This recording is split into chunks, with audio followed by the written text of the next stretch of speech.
The blood on her hands had dried to a rust-brown stain, and Elena Vaughn knew she had maybe an hour before the sheriff's posse caught up with her.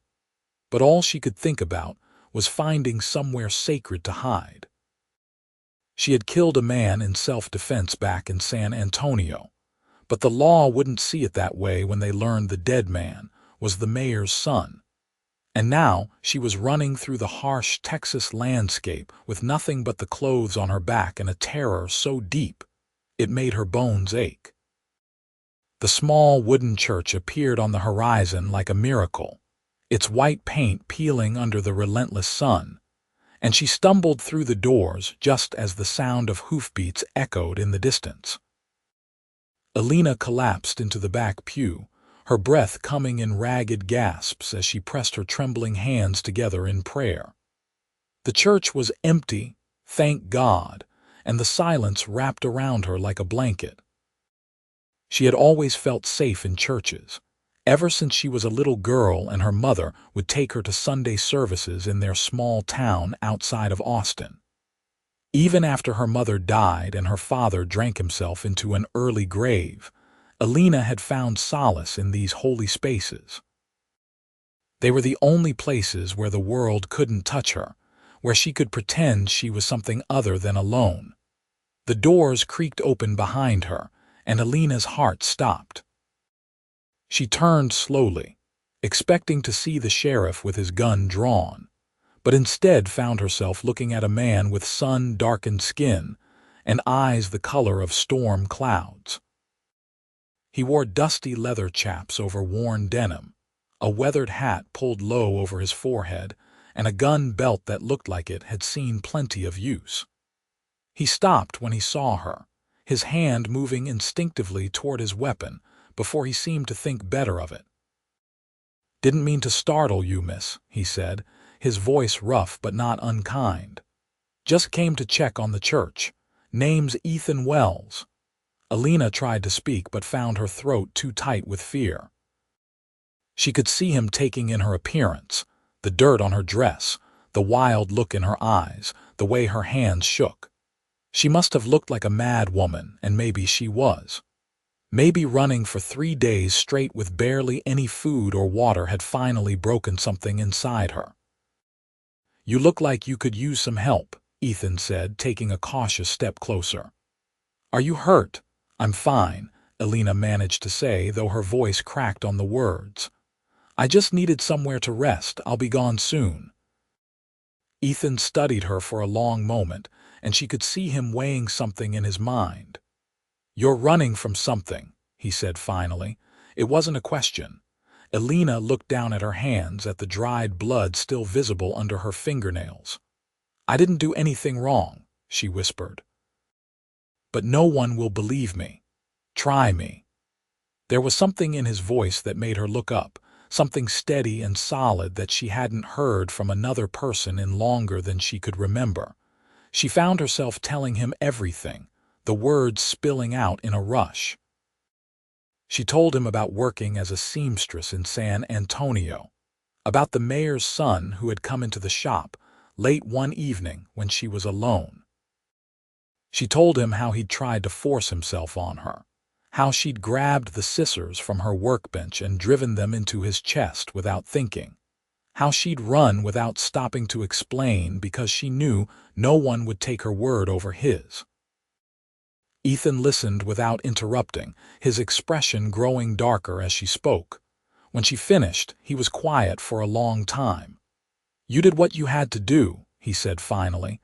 "Any man would have done the same in your position." "But I'm not a man," Elena said bitterly. "And the law doesn't care much about a woman's word against a dead man's reputation." "No," Ethan agreed. "I suppose it doesn't." He was quiet again, then seemed to come to a decision. "This church is on my property. I own the land for about 3 miles in every direction. If you want to stay here, you can, but I have a better idea." Elena looked at him warily. "What kind of idea?" "My home will feel safer," Ethan said simply. "I've got a ranch about 2 miles west of here. It's just me and my foreman, old man named Carlos, who's been with me since I was a boy." We've got plenty of room and no one comes around unless they are invited. You could stay there until things cool down or until we figure out a better plan." "Why would you help me?" Elena asked. "You don't even know me." Ethan's mouth curved into something that might have been a smile under different circumstances. "Maybe that's exactly why," he said. "I know what it's like to run from something you can't outrun, and I know what it's like to need help when there's no one willing to give it." Elena wanted to refuse. Every instinct told her not to trust this stranger, no matter how kind his eyes seemed or how steady his voice sounded. But she was so tired, and the thought of spending another night alone in this church, waiting for the moment when the doors would burst open and her luck would finally run out, was more than she could bear. "All right," she said quietly. "Thank you." Ethan nodded and gestured toward the door. "We should go before it gets dark. The ranch isn't far, but the terrain gets tricky once the sun goes down." Elena followed him outside, where a beautiful chestnut mare waited patiently by the hitching post. Ethan helped her up onto the horse with surprising gentleness, then swung up behind her. She tensed at the proximity, but he kept a respectful distance as much as the saddle would allow, his arms reaching around her to hold the reins. They rode in silence through the golden afternoon light, the landscape stretching out around them in endless waves of brown grass and scrub brush. Elena had never been this far west in Texas, and the emptiness of it all made her feel small and exposed. But there was also something beautiful about it, something wild and free that called to a part of her she'd thought was long dead. "This is Val Verde County," Ethan said after a while, as if sensing her thoughts. "The town of Val Verde is about 10 miles south of here. It's not much, just a general store and a saloon and a handful of houses, but the people are good for the most part, keep to themselves." "Do you go there often?" Elena asked. "Once a month or so for supplies. Carlos goes more often than I do. He's got a sweetheart there, Maria, who runs the general store." Elena tried to imagine what Ethan's life must be like, out here in this vast emptiness with only an old foreman for company. It sounded lonely, but maybe that was the point. Maybe he was running from something too. The ranch appeared on the horizon as the sun began to dip toward the earth, painting the sky in shades of orange and pink. It was larger than Elena had expected, with a sturdy 2-story house, a big barn, and several smaller outbuildings scattered across the property. She could see cattle grazing in the distance, and a few horses in a corral near the barn. "It's beautiful," she said without thinking. "It's home," Ethan replied, and there was something in his voice that made her chest tighten. An older man emerged from the barn as they approached, his weathered face breaking into a smile when he saw Ethan. "About time you got back," he called out in accented English. "I was starting to think you'd gotten lost between here and the church." "Carlos, this is Elena Vaughn," Ethan said as he helped her down from the horse. "She's going to be staying with us for a while." Carlos's smile faded slightly as he looked at Elena, taking in her bedraggled appearance with sharp eyes. But he didn't ask questions, just nodded and said, "Welcome, miss. Any friend of Ethan's is welcome here."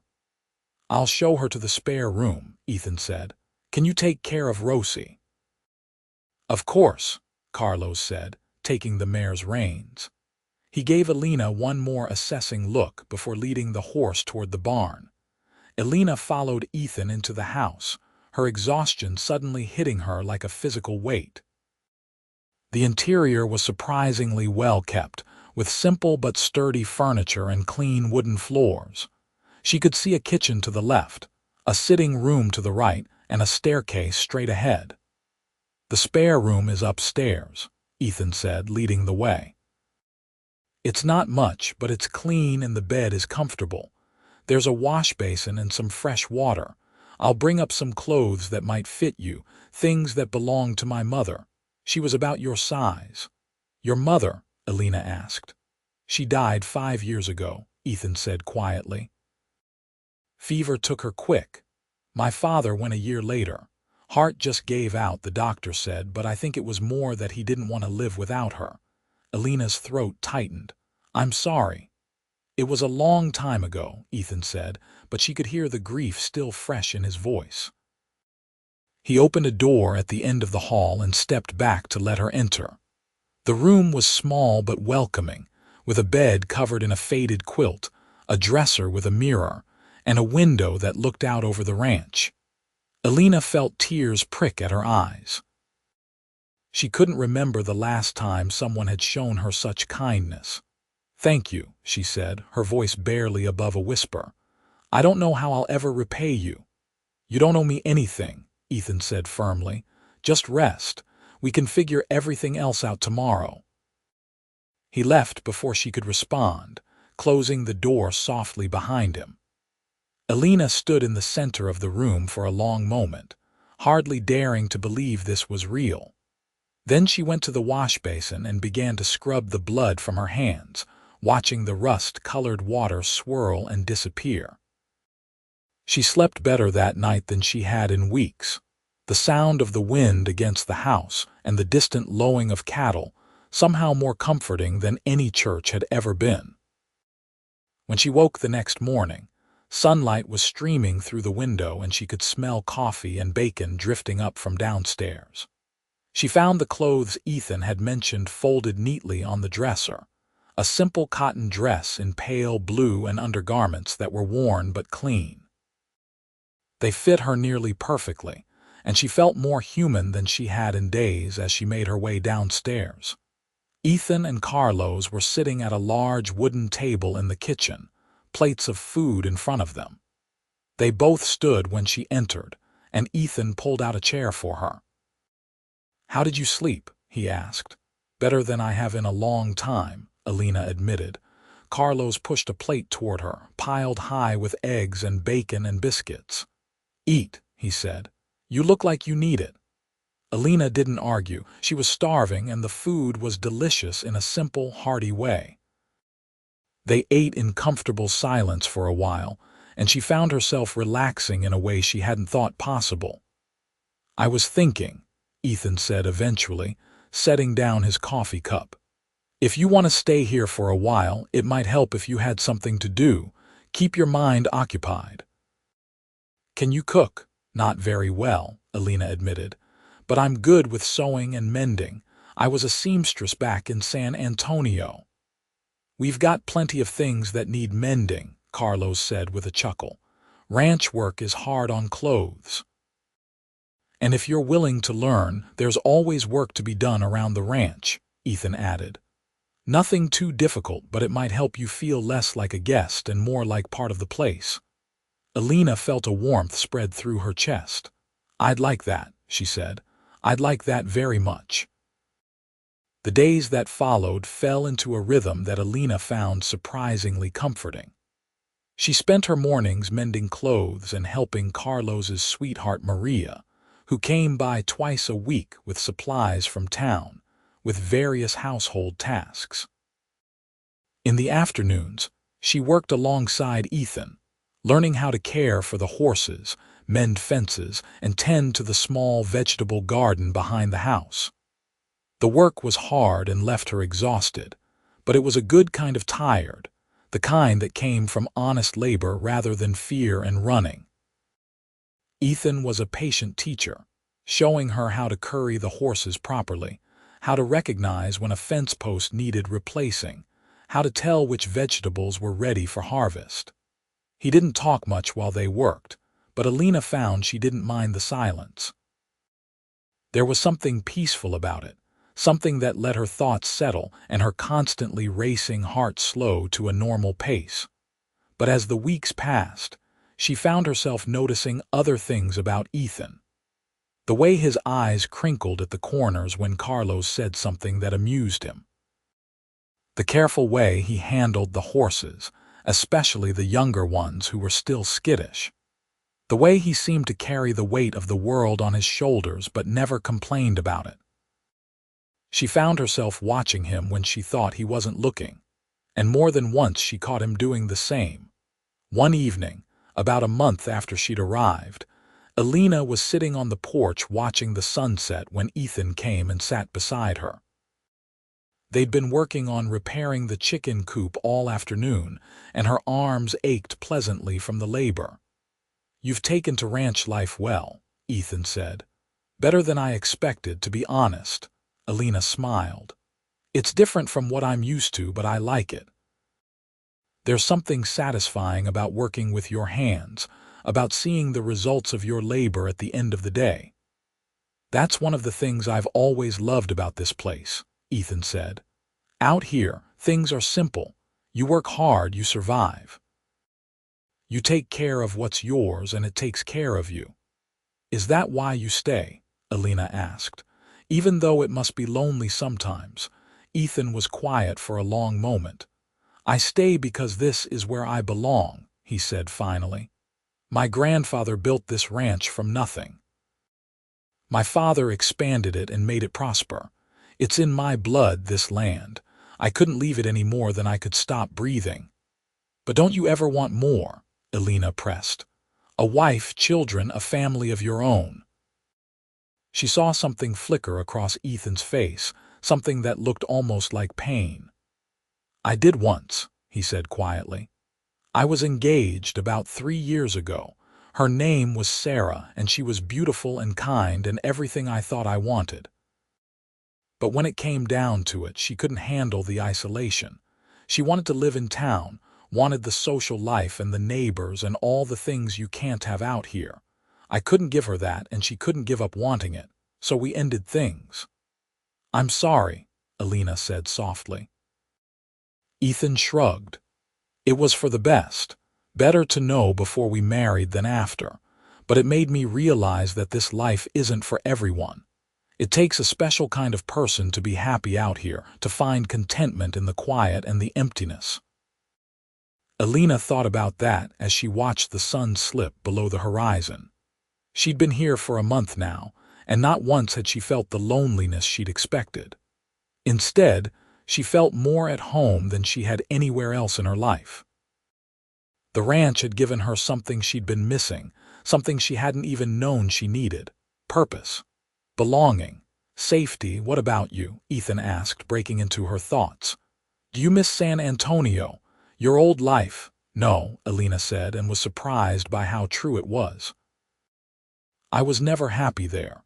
I was just surviving day by day, never thinking beyond the next meal or the next rent payment. Here, I feel like I'm actually living." Ethan turned to look at her, and the expression in his eyes made her breath catch. "I'm glad," he said softly. "I'm glad you feel that way." They sat together as the stars began to appear, neither speaking but both acutely aware of the other's presence. Elena felt something shifting between them, something that had been building slowly since the day they met.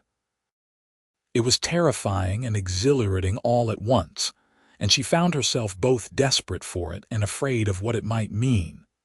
The next morning, Carlos took the wagon to Val Verde for supplies, and Maria came along to help. Elena had been planning to go with them, wanting to see the town and meet some of the people who lived there. But at the last minute, she found herself making an excuse to stay behind. She told herself it was because she wanted to finish mending Ethan's winter coat before the cold weather set in. But she knew the real reason was that she wanted to spend the day alone with him. They worked together in companionable silence, Elena in the sitting room with her sewing basket, Ethan at the kitchen table going over the ranch accounts. But every so often, she would look up and find him watching her, and the air between them would grow thick with unspoken words. Finally, as the afternoon sun slanted through the windows, Ethan set down his pen and came to stand beside her chair. "Elena," he said, his voice rough. "Can I ask you something?" She set down her sewing and looked up at him. "Of course. How long are you planning to stay here?" The question caught her off guard. She'd been so focused on the present, on the day-to-day rhythm of ranch life, that she hadn't let herself think about the future. "I don't know," she said honestly. "I suppose I should start thinking about moving on, finding work somewhere, building a new life." But what?" Ethan prompted. "But I don't want to leave," Elena said, the words tumbling out before she could stop them. "I know I should. I know I can't stay here forever living off your charity, but the thought of leaving makes me feel like I'm drowning." Ethan knelt beside her chair, bringing his eyes level with hers. "What if it wasn't charity?" he said. "What if you stayed because you wanted to, because this was your home too?" Elena's heart was pounding so hard she thought it might burst from her chest. "What are you saying?" "I'm saying that I've grown to care for you, Elena. More than I probably should have in such a short time. I'm saying that, when I wake up in the morning, the first thing I think about is seeing your face at breakfast. I'm saying that when I'm working, I find myself looking for excuses to be near you. I'm saying that the thought of you leaving tears me up inside in a way I don't quite understand." Elena felt tears spring to her eyes. "Ethan, You don't have to say anything right now," Ethan said quickly. "I know it's fast and I know you've been through hell. I'm not asking you to make any decisions or promises. I just needed you to know how I feel." But Elena was already shaking her head. "No," she said. "You don't understand. I feel the same way. I've been trying not to, trying to tell myself it was just gratitude or relief at being safe, but it's more than that. So much more." Ethan reached up and cupped her face in his hands, his thumbs brushing away the tears that had begun to fall. "Then stay," he said. "Not as a guest or someone I'm helping. Stay as yourself, as Elena, and let's see where this goes." "Yes," Elena whispered. "Yes, I'll stay." Ethan leaned in slowly, giving her time to pull away if she wanted to, but Elena didn't want to pull away. She wanted this more than she'd wanted anything in her entire life. When their lips met, it was gentle and sweet and full of promise. Elena felt something inside her that had been frozen for so long finally begin to thaw. They pulled apart eventually, both breathing hard, and Ethan rested his forehead against hers. "I've wanted to do that for weeks," he admitted. Elena laughed, the sound bright and free. "So have I." They spent the rest of the afternoon talking, really talking, about everything and nothing. Ethan told her about his childhood on the ranch, about learning to ride before he could walk, about the time he'd gotten lost in a dust storm, and his father had ridden for hours to find him. Elena told him about her own childhood, about her mother's gentle hands and her father's slow descent into alcoholism after she died. She told him about the loneliness of San Antonio, about feeling like she was invisible, just another face in the crowd. "You're not invisible to me," Ethan said fiercely. "You're the most real thing in my life." When Carlos and Maria returned that evening, loaded down with supplies and town gossip, they found Ethan and Elena sitting close together on the porch, her hand in his. Carlos took one look at them and grinned. "About time," he said to Maria in Spanish, though loud enough for them to hear. "I was beginning to think the boy would never make a move." Maria swatted his arm but smiled. "Young love," she said fondly. "It's a beautiful thing." The weeks that followed were some of the happiest of Elena's life. She and Ethan fell into a new rhythm, one that included stolen kisses in the barn, long conversations under the stars, and a growing intimacy that went beyond the physical. She learned that he was afraid of thunderstorms because one had killed his favorite horse when he was 10. He learned that she could speak a little French because her mother had been born in New Orleans. They discovered that they both loved to read, though Ethan's tastes ran toward adventure stories while Elena preferred poetry. But it wasn't all blissful. Elena still had nightmares about the mayor's son, about the moment the scissors had plunged into his chest, and the look of surprise on his face. She would wake up gasping, her hands clutching at nothing, and Ethan would hear her from his room down the hall.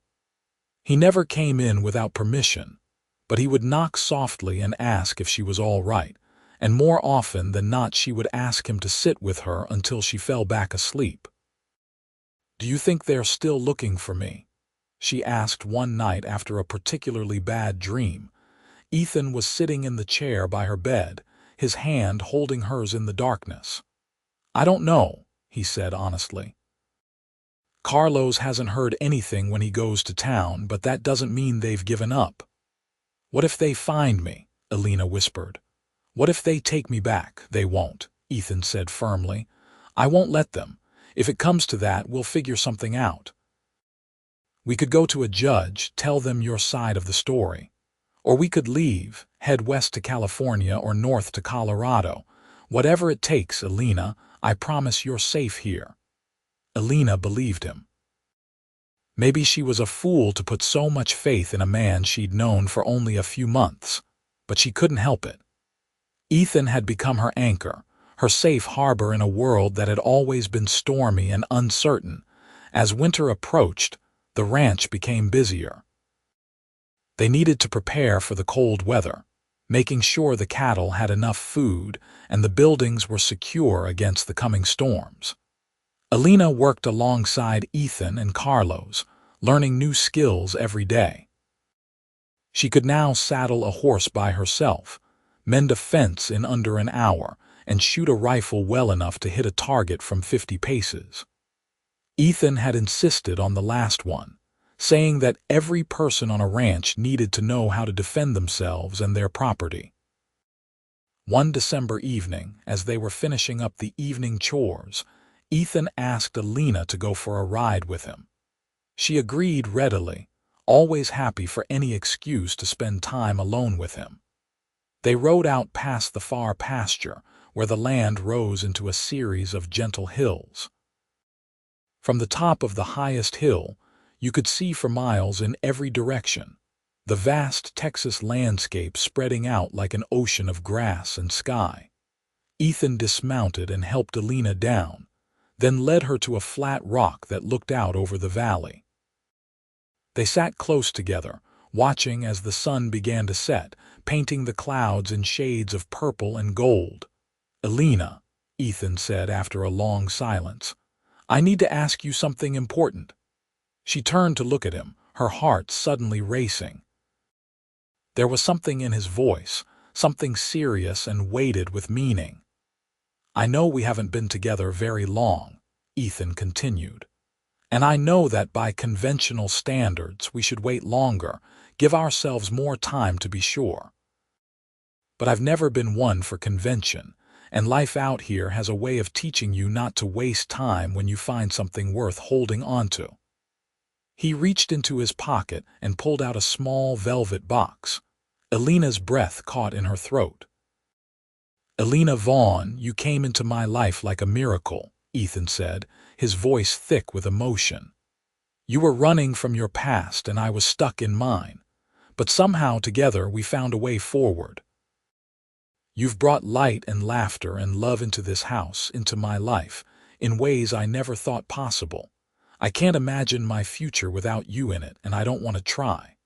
He opened the box, revealing a simple gold band with a small diamond that caught the fading light. "Will you marry me?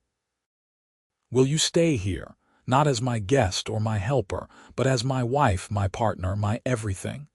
Elena felt tears streaming down her face, but for once they were tears of pure joy. "Yes," she said, her voice breaking. "Yes, yes, 1,000 times yes."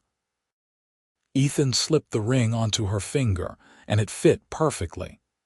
Then he pulled her into his arms and kissed her with a passion that made her forget everything else. The past, with all its pain and fear, seemed to fade away until there was only this moment, this man, this love that had saved her in ways she was still learning to understand. They were married a month later, in the little church where they'd first met.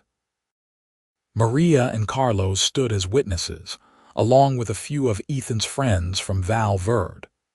Elena wore a simple white dress that Maria had helped her make, and Ethan looked handsome in his best suit, his hair freshly cut, and his boots polished to a shine.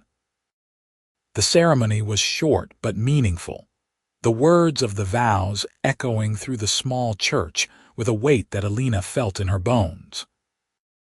When the preacher pronounced them husband and wife, and Ethan kissed her in front of God and their small gathering of witnesses, Elena felt something inside her shift and settle. This was where she belonged. This was home.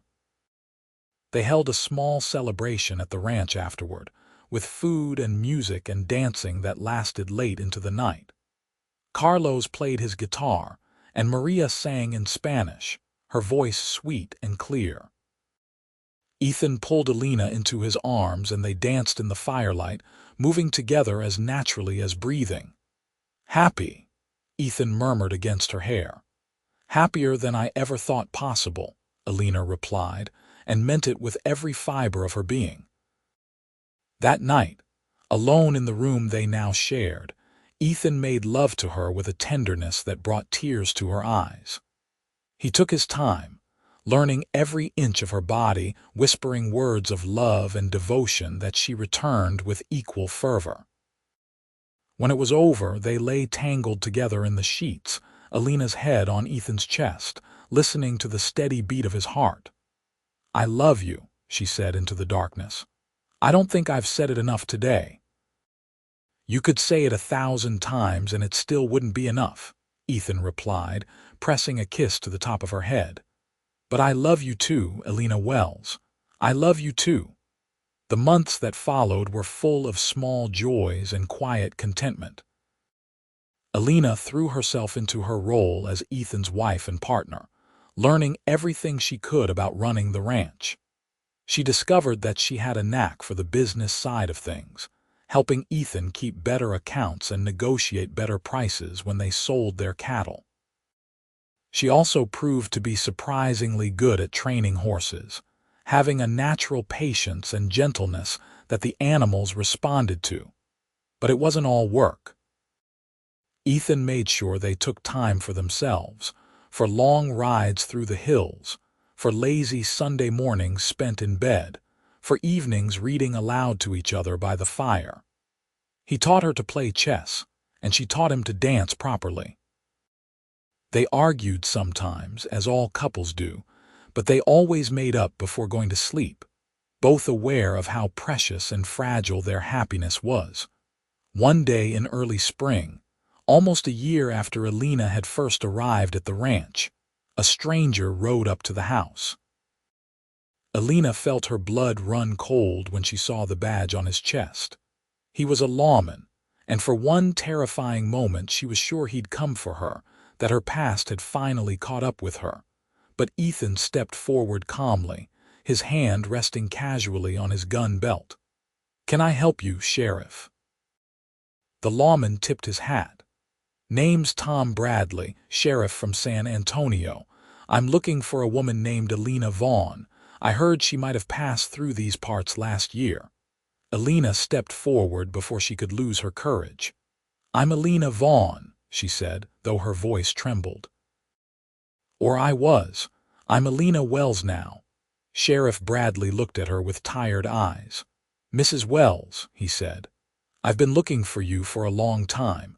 I need to talk to you about what happened in San Antonio last June." Ethan moved to stand beside Elena, his presence a solid comfort. "She's already told me what happened," he said. "She defended herself against a man who was trying to assault her. That's not a crime." "I know," Sheriff Bradley said, and something in his voice made Elena look at him more closely. "That's why I'm here. I've been investigating the case, and I found 3 other women who came forward after the mayor's son died.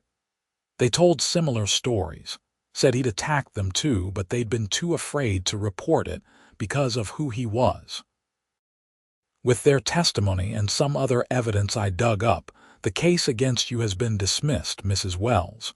You're free to go back to San Antonio if you want."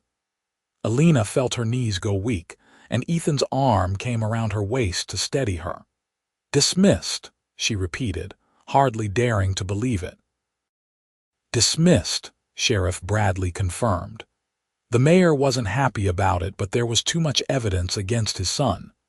The man was a predator, plain and simple, and you did the world a favor by stopping him. I'm sorry it took so long to clear your name, and I'm sorry you had to run in the first place. Elena felt tears streaming down her face, but she was smiling. Thank you, she managed to say. Thank you so much. Sheriff Bradley nodded. I'll be heading back to San Antonio now. Just wanted to let you know in person. You take care, Mrs. Wells. He rode away, leaving Elena and Ethan standing in the yard. As soon as he was out of sight, Elena turned and threw her arms around Ethan's neck, sobbing with relief. It's over, she said. It's finally over. I know, Ethan said, holding her tight. I know, love, you're safe now, really safe. They stood there for a long time, wrapped in each other's arms until Elena's tears subsided. When she finally pulled back, she saw that Ethan's eyes were wet too. What do you want to do? He asked. Now that you're free to go anywhere, be anyone. Do you want to go back to San Antonio?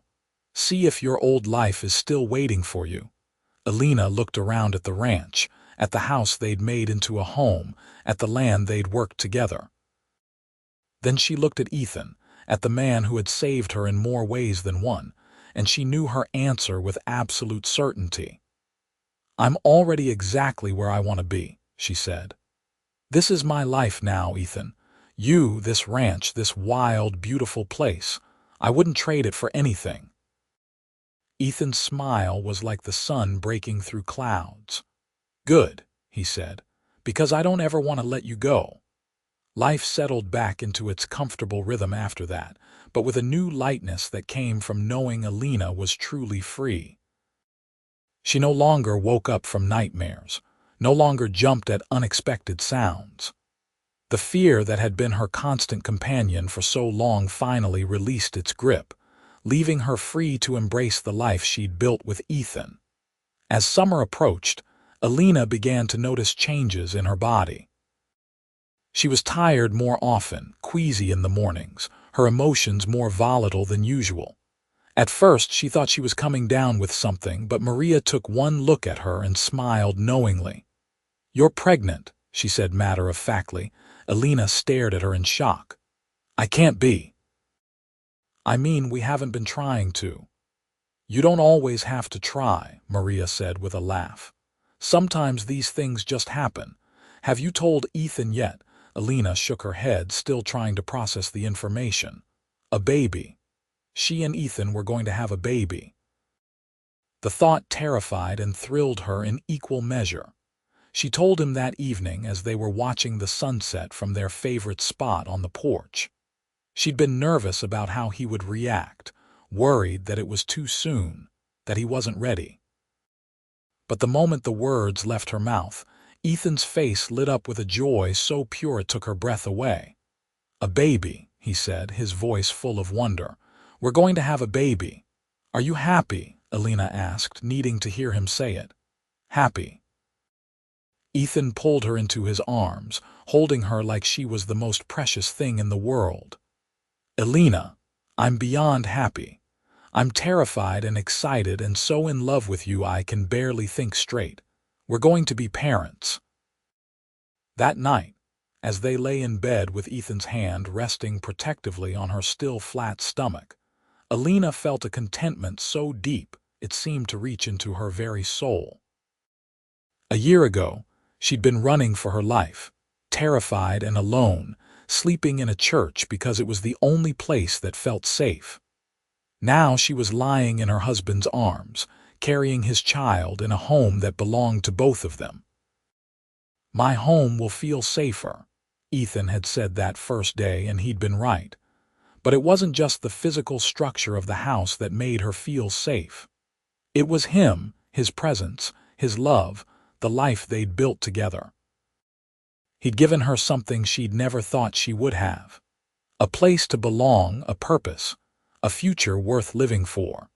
The pregnancy progressed smoothly, though Elena found herself frustrated by her body's limitations as she grew larger.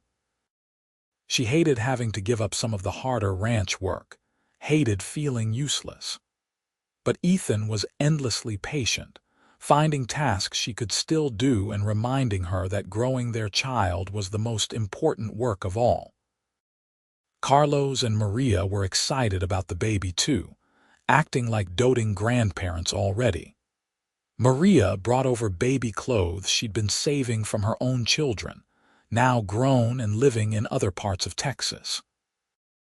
Carlos started building a cradle in the barn, working on it in the evenings when the day's chores were done.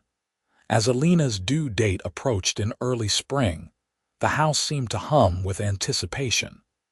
Ethan became increasingly protective, barely letting Elena out of his sight. She found it both endearing and exasperating, but she couldn't really blame him. She was nervous too, worried about the birth, about whether she would be a good mother, about all the ways things could go wrong. But Maria reassured her, sharing stories of her own children's births, explaining what to expect. "The pain is terrible," she said honestly, "but it's worth it. The moment you hold your baby in your arms, you forget everything else." Elena went into labor on a warm March evening, just as the sun was setting. The contractions started slowly, almost gently, but grew steadily stronger and closer together. Maria arrived quickly, having been staying nearby for the past week in anticipation of this moment. She took charge with practiced efficiency, sending Ethan to boil water and fetch towels while she helped Elena upstairs. The labor was long and hard, lasting through the night and into the next morning. There were moments when Elena thought she couldn't do it, when the pain was so intense she wanted to give up. But Ethan stayed by her side the entire time, holding her hand, whispering words of encouragement, letting her squeeze his hand hard enough to leave bruises. Finally, as the sun rose on a new day, their son came into the world with a loud, healthy cry. Maria placed him on Elena's chest, and she looked down at the tiny, red-faced creature with a sense of awe so profound it brought tears to her eyes. "A boy," she whispered. "We have a son." Ethan was crying too, his hand trembling as he reached out to touch the baby's downy head. "He's perfect," he said. "He's absolutely perfect." They named him William after Ethan's father, but called him Will. He was a good baby, sleeping well and eating heartily, and Elena took to motherhood with a natural ease that surprised her. She'd been so worried about not knowing what to do, but it turned out that love and instinct were powerful teachers. Ethan was a devoted father, taking on more of the ranch work so Elena could focus on the baby. But he always made time to help with Will, changing diapers and walking the floor with him when he was fussy, singing lullabies in his rough, off-key voice that somehow always soothed the baby. As Will grew from a baby into a toddler, Elena often thought about the journey that had brought her to this place. She thought about the terrified woman who had stumbled into that church, convinced her life was over. She thought about the kindness of a stranger who had offered her more than shelter, who had offered her a home, a future, a love she'd never dared to dream of. One evening, when Will was about 2 years old, Elena and Ethan were sitting on the porch watching him play in the yard, chasing after the chickens with delighted squeals. Carlos and Maria had just left after dinner, and the ranch was peaceful in the golden light of sunset. "You ever regret it?" Elena asked suddenly. "Taking me in that day, your life would have been simpler if you'd just let me stay in the church and moved on." Ethan looked at her like she'd said something crazy. "Regret it? Elena, you're the best thing that ever happened to me. You and Will, you're my whole world. I can't imagine my life without you." "I just wonder sometimes," Elena said. "What would have happened if I'd stayed in San Antonio, if I'd never run, if I'd gone to the law instead of fleeing? Would things have turned out differently?" "Maybe," Ethan said. "But I don't believe in dwelling on what-ifs. All I know is that you came into my life when I'd given up on ever finding happiness again, and you changed everything. You showed me that it's possible to start over, to build something new from the ashes of the past."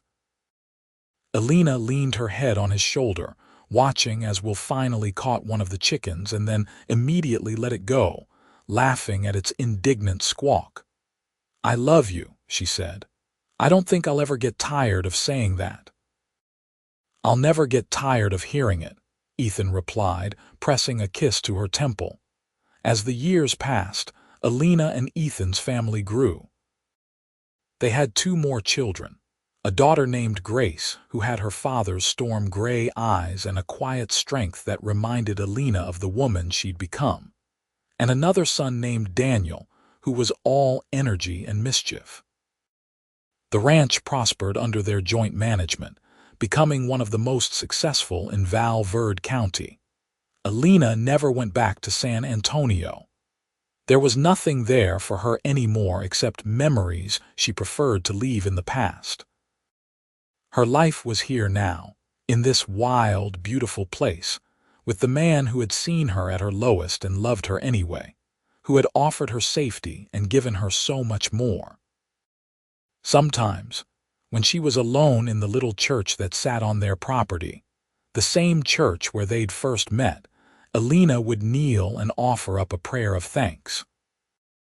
Thanks for the fear that had driven her here, for the stranger who had become her savior and her love, for the children who filled their home with laughter, for every small moment of grace that had led her to this life.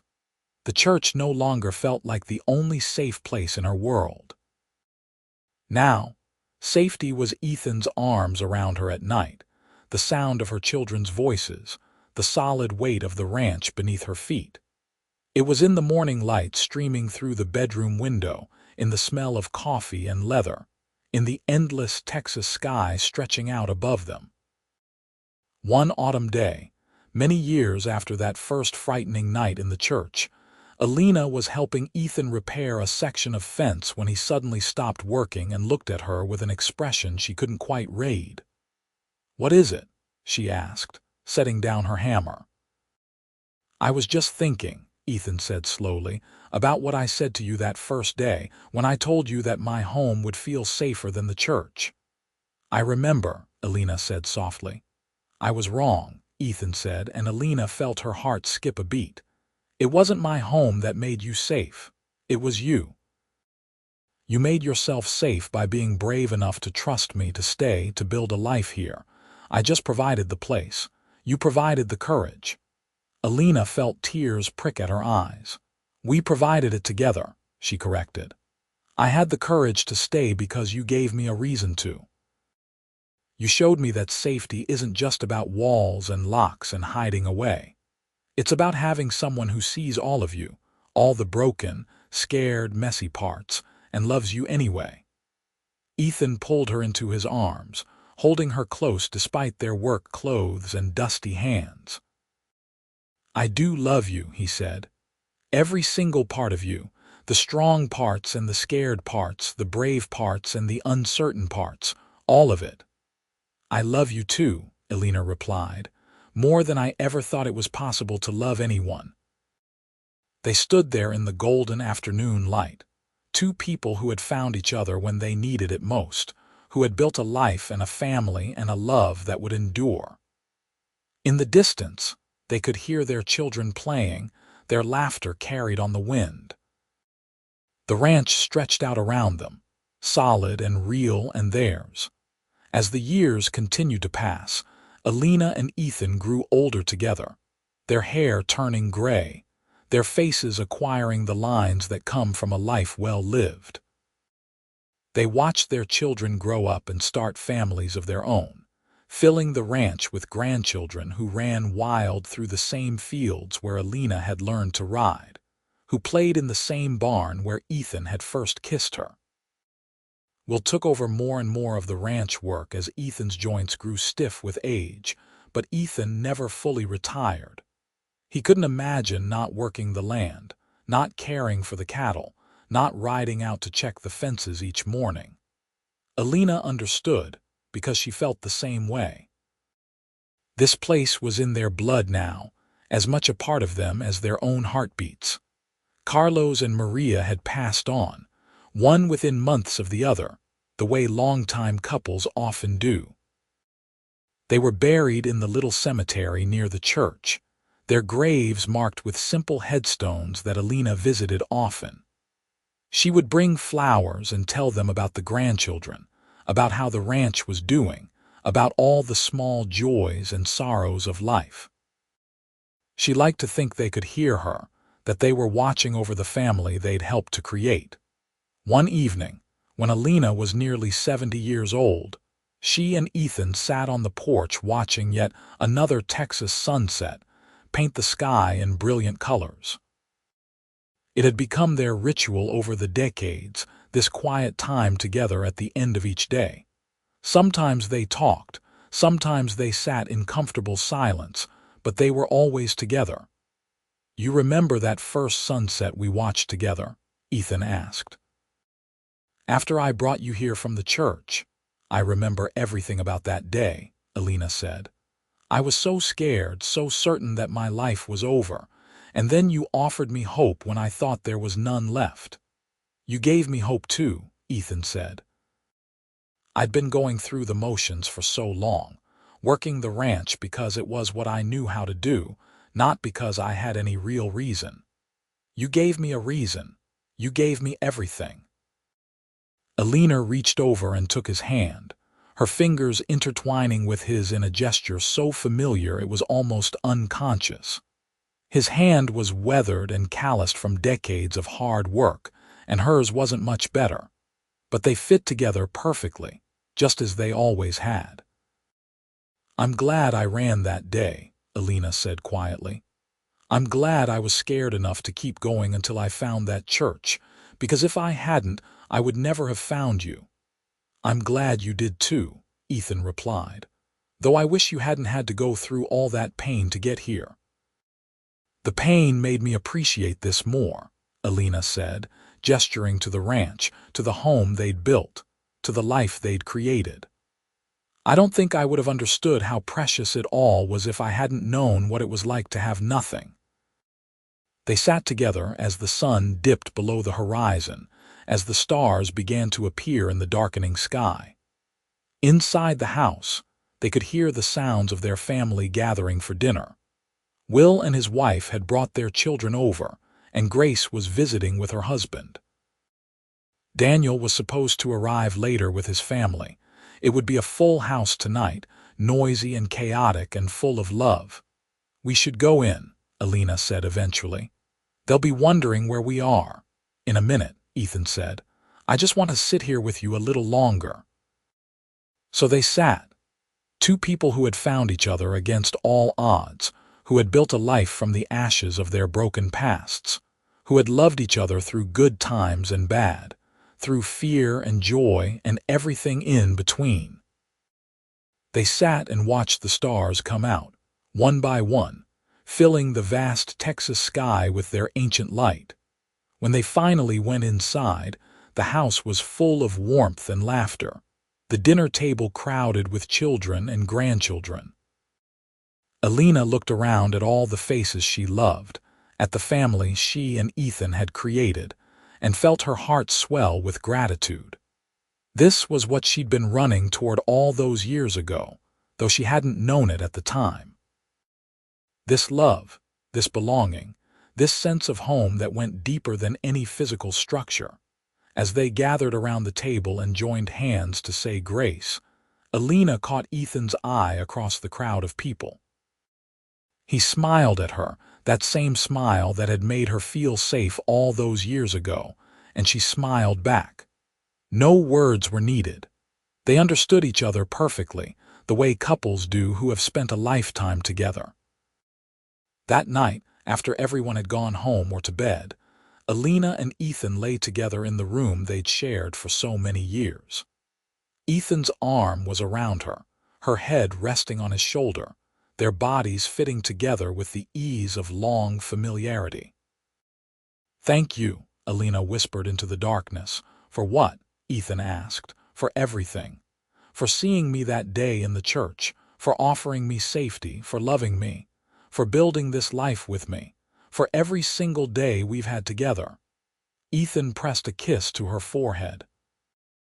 "Thank you too," he said, "for being brave enough to stay, for making this house a home, for giving me a family and a future, for every single day we've had together." They fell asleep like that, wrapped in each other's arms, two souls who had found their way home to each other through the darkness. Outside, the Texas night was vast and full of stars. The wind whispered through the grass, and the ranch stood solid and enduring, a testament to their love and all they had built together.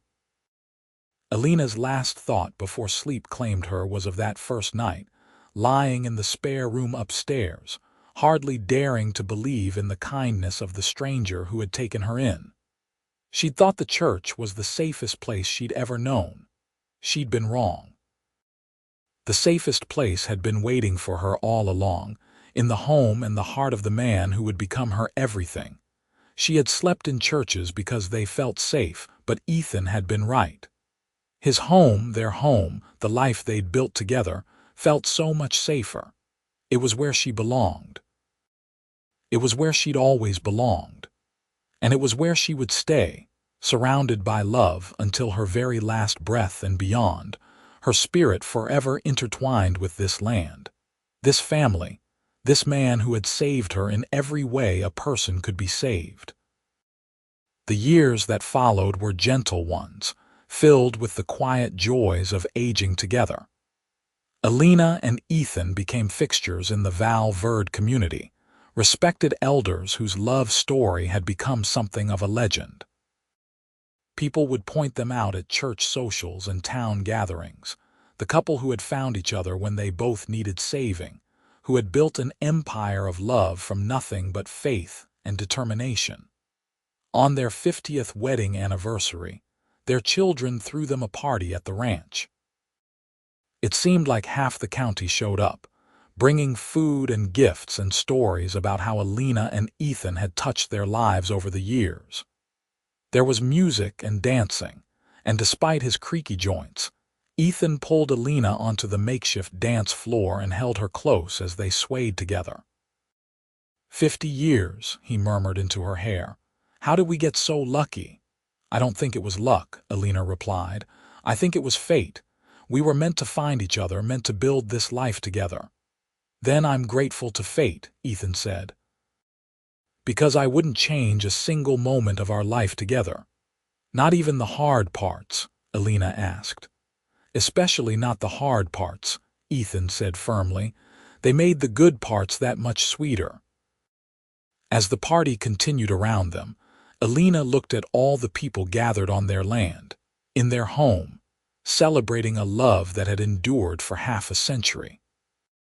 She saw her children dancing with their spouses, her grandchildren running wild through the yard, her friends and neighbors sharing food and stories. This was the legacy she and Ethan had built together. Not just a ranch, not just a family, but a community, a place where love and safety and belonging were freely given. The seasons continued their endless cycle.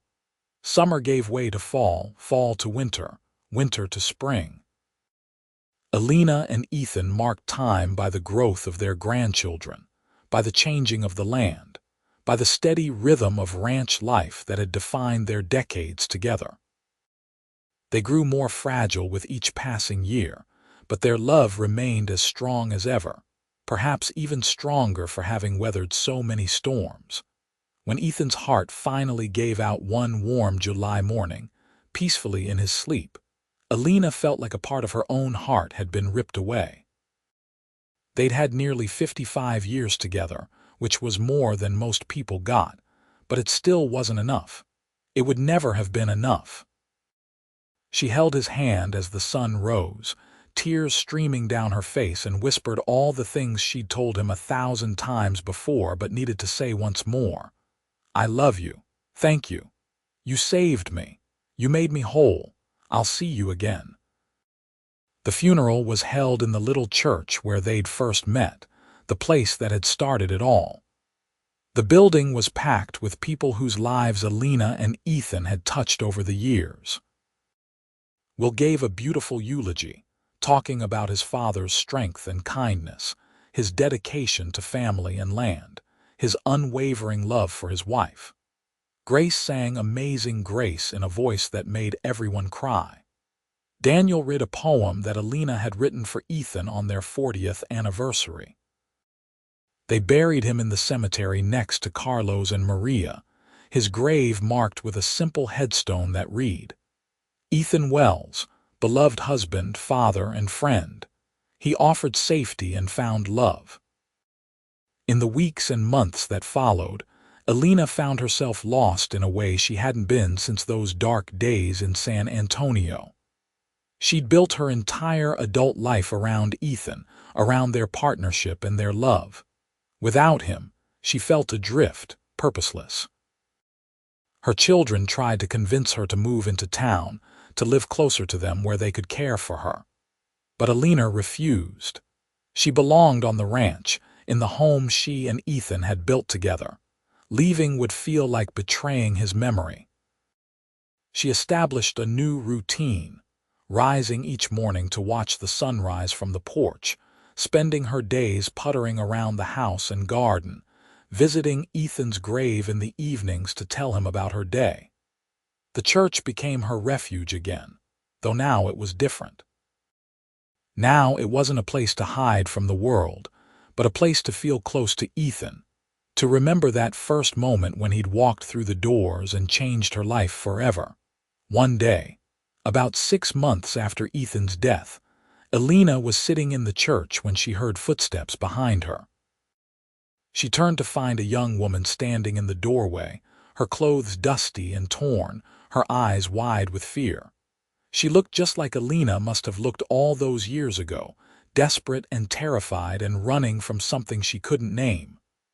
"I'm sorry," the young woman said. "I didn't mean to intrude. I just needed somewhere safe to rest for a moment." Elena felt tears spring to her eyes, but she was smiling. "You're not intruding," she said gently. "Churches are meant to be safe places. Come in, sit down, tell me your story." The young woman hesitated, then slowly made her way to the pew where Elena sat. As she began to talk, haltingly at first and then in a rush, Elena listened with her whole heart. She heard echoes of her own story in the girl's words, the same fear and desperation and need for sanctuary. When the girl finished, Elena took her hand. "You're safe now," she said, "but I know somewhere that will feel even safer if you're willing to trust me." She brought the girl back to the ranch, where Will was working in the barn. He looked up in surprise when he saw his mother with a stranger, but something in Elena's expression must have told him what he needed to know.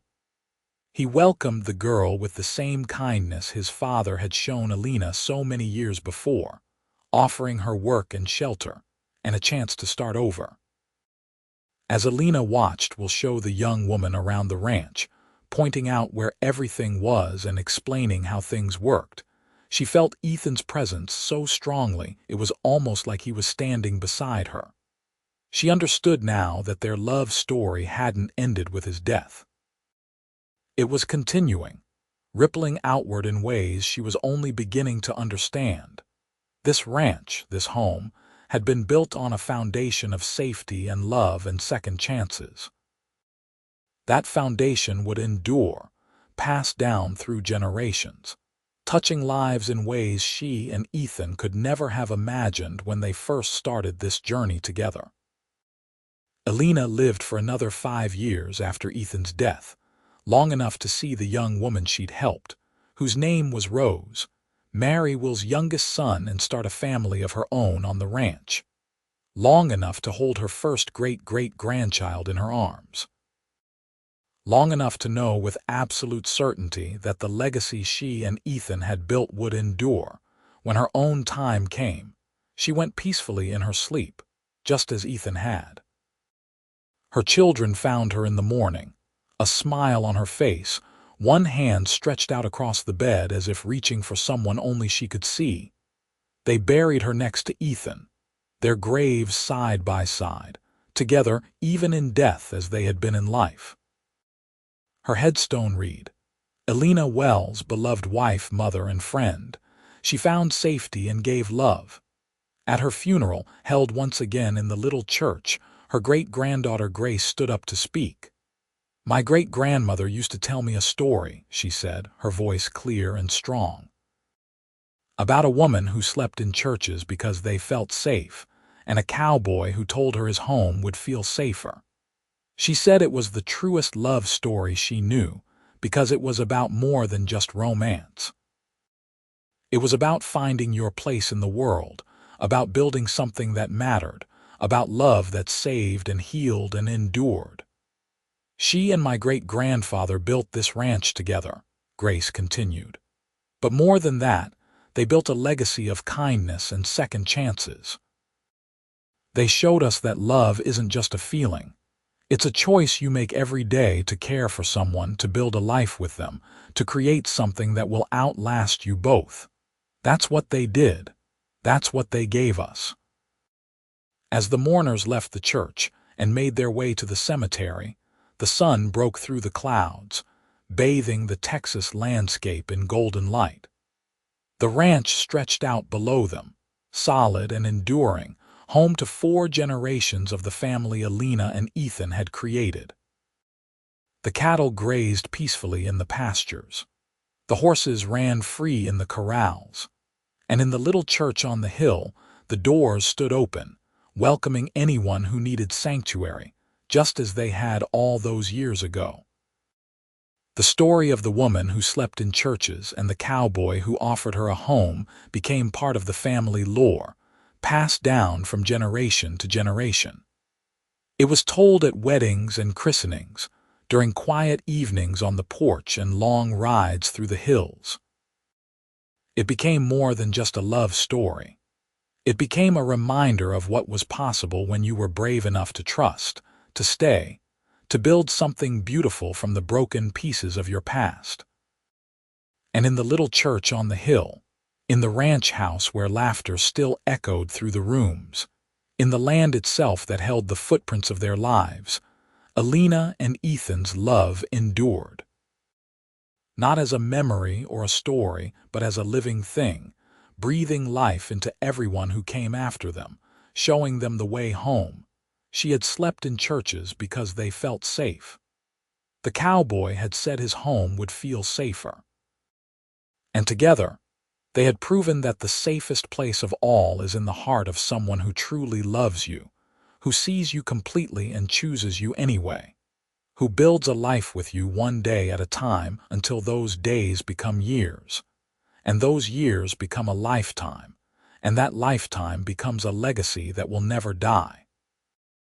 Their story was complete, a circle closed, a promise kept. They had loved each other well and truly through all the days of their lives and beyond, and in the end, that was everything. That was more than enough.